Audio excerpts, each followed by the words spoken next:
Hey there, today I'm going to be showing you 5 different dinner ideas that come together in only about 20 minutes. I know that I've been extra busy recently, so I thought this might be helpful for you. Anyways, I hope you enjoy it and let's go get to cooking. To begin today, we are making these simple chicken tacos. So in this bowl right here, I have about a pound of boneless, skinless chicken thighs that I cubed, or you could use chicken breast. To the chicken, I added 2 tablespoons of olive oil, a tablespoon of minced garlic. Now I'm adding in the juice from 1 lime.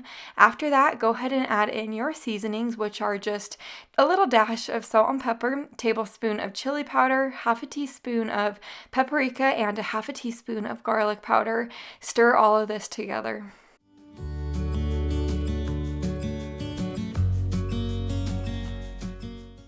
I set my chicken to the side and now we're going to start on a really simple pico de gallo. So this is optional, you don't have to make it, but it makes these tacos way better.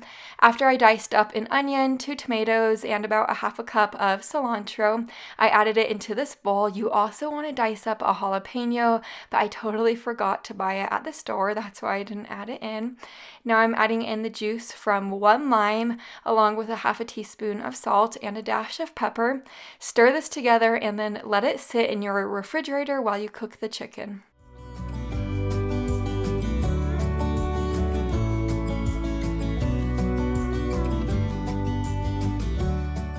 I brought my chicken over to a super hot pan on the stove and I cooked it on each side for about 4 minutes or until the chicken was completely cooked through, and then I removed the chicken from the stove and then I assembled my tacos. I served my chicken inside flour tortillas that I crisped up on the stove, and then I poured plenty of the pico de gallo inside and topped it with dollops of sour cream. This is by far one of my all-time favorite taco recipes. Now we're making these lettuce wraps, and if you've ever been to P.F. Chang's, this is kind of like a copycat recipe for their lettuce wraps. So to the pan on my stove, I have a tablespoon of hot olive oil in there, and then I added a pound of ground turkey, or you could add ground chicken. I cooked it through and then added a tablespoon of minced garlic and ginger. I gave this a really good stir to let the ginger and the garlic become fragrant. And then you are going to be adding in 1 small onion that you diced, a 1/4 cup of hoisin sauce, 2 tablespoons of low sodium soy sauce, a tablespoon of rice vinegar, and a teaspoon of sugar. Stir this all together and let it cook on your stove for about 3 minutes to soften the onion.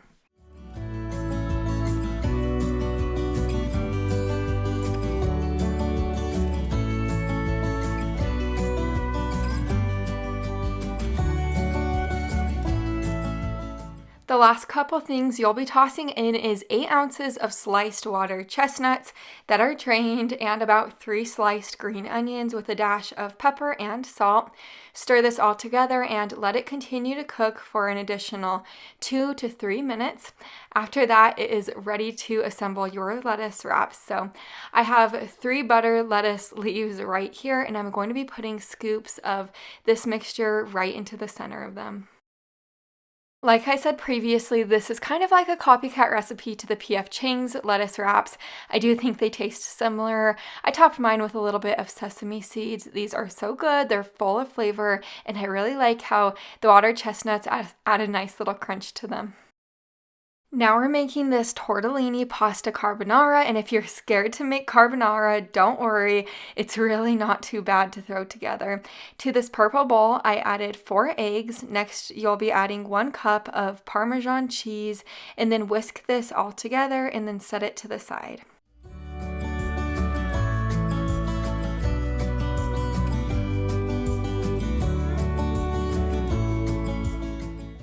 Over to my deeper pan on the stove, I'm adding 8 slices of bacon that I cut into smaller pieces. I'm going to cook the bacon through. Now over to my pot of boiling water, I'm adding 20 ounces of cheese tortellini in. Cook the tortellini according to the package directions.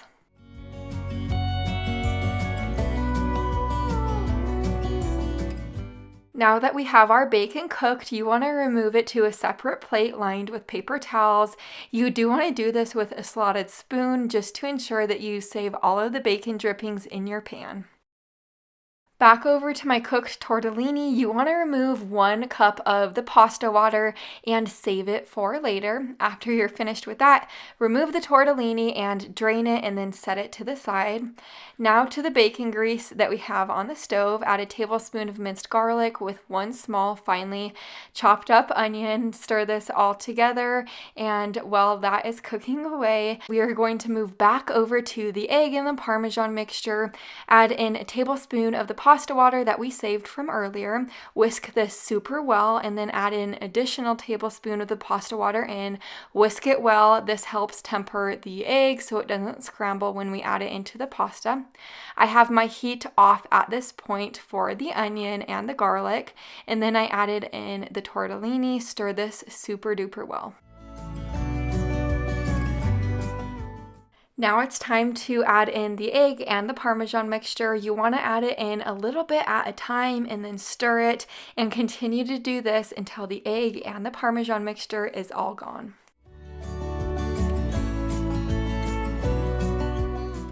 Now it's time to add in the pasta water a little bit at a time until it's at your desired consistency. I added in 1/4 cup of the pasta water total, and then after that you are going to add in your cooked bacon along with a dash of salt and pepper. Stir everything to combine, and then it's ready to serve.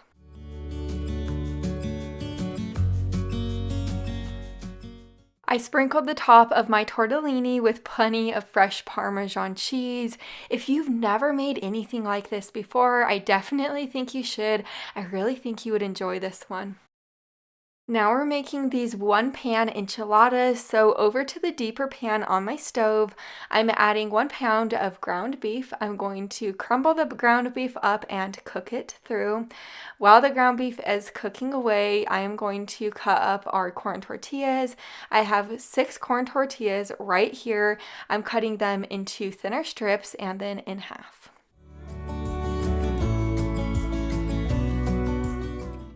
Now that my beef is cooked, I removed any excess grease, and now I'm adding in 1 can of drained corn, along with a can of drained and rinsed black beans and 1 can of enchilada sauce. Stir this all together and then put the lid on top and let this simmer on your stove for about 5 to 7 minutes.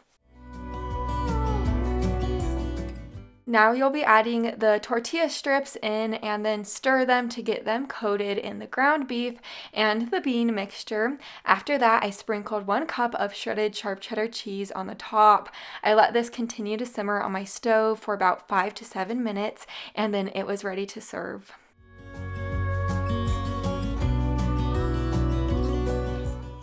We like to call these lazy enchiladas in our home just because they taste exactly like normal enchiladas that you would spend hours and hours on, but these are so simple to throw together. They come together in literally no time at all. Now we're making this Cajun shrimp and vegetable dish. To get this one started, I have 2 zucchinis right here. I'm dicing them into smaller pieces. Next, I'm going to be dicing 1 orange bell pepper along with a pound of asparagus. I have my kielbasa sausage right here. I'm going to be slicing it into discs. After that, I set the sausage to the side, and in this glass bowl right here, I have a little under 1/2 pound of raw shrimp. To the shrimp, add the sausage along with the vegetables that we cut up.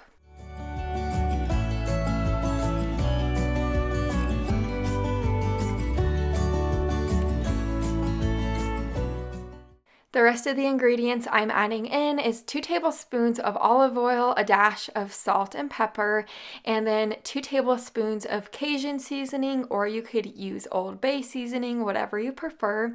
Stir this together to get all of the veggies and everything coated in the seasonings and the oil.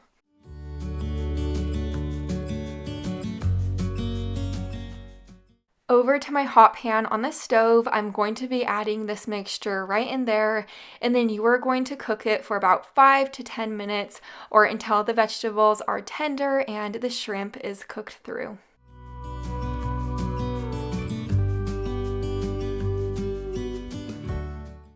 Here's my big bowl of food. I love this meal because it is packed with so many vitamins and nutrients from all of the vegetables in there and the shrimp. This one is a total hit for our family. I hope you found a 20-minute meal for yourself today, and I have so many more videos like this on my channel, so make sure you're subscribed down below the video so you don't miss any more in the future.